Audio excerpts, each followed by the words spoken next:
네, 국회에서는 공수처법 개정을 두고 여야가 또다시 맞붙었습니다.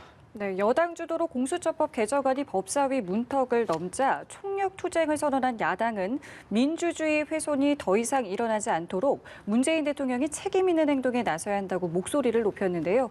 국회 가서 이야기 나눠보도록 하겠습니다. 박현우 기자 전해주시죠. 네, 정기국회 마지막 본회의를 하루 앞두고 국회에서는 공수처법 개정안 처리를 두고 여야가 정면 충돌했습니다. 내일 열리는 본회의에서 개정안이 최종적으로 처리되기 위해서는 오늘 법사위에서 사전 절차가 마무리됐어야 했는데요. 때문에 여야 간 불꽃은 법사위를 중심으로 일고 있습니다.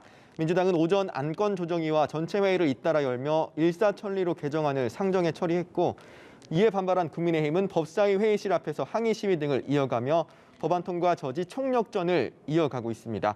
특히 오전 법사위 전체 회의 때 국민의힘은 주호영 원내대표까지 회의실을 찾아 개정안을 날치기 처리해서는 안 된다고 항의했고, 김도욱, 장제원 의원 등 법사위원들도 윤호중 법사위원장석을 에워싸고 개정안이 의결되는 것을 막아서기도 했는데요. 이 같은 야당 의원들의 항의가 이어지자 윤호중 법사위원장은 토론을 진행할 상황이 아니기 때문에 토론을 종결하겠다면서 안건을 표결에 붙였습니다.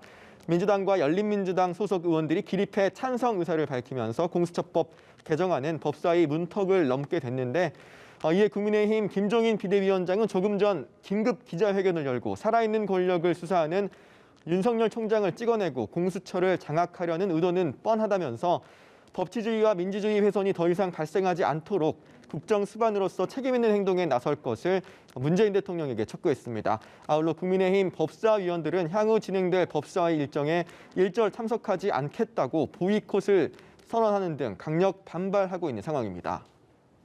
네, 민주당이 발의한 공수처법 개정안은 내일 본회의에서 처리될 가능성이 커졌는데요.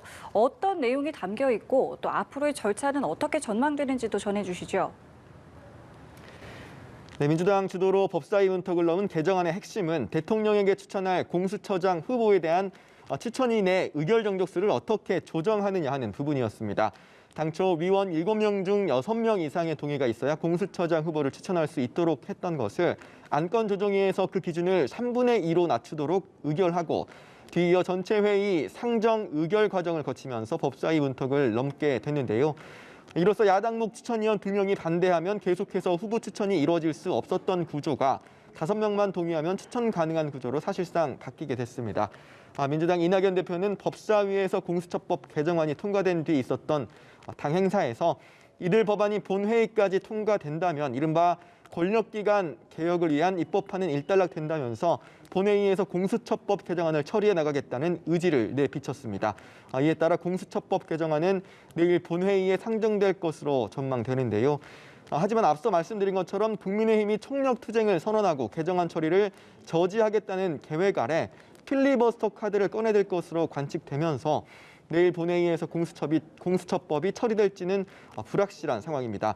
민주당은 이에 대비해 정기국회 회기가 종료 직후 또다시 임시국회 소집을 요구해 놓은 상태로 공수처법 개정안은 이르면 내일 또는 모레는 처리될 것이란 관측에 힘이 실리고 있습니다.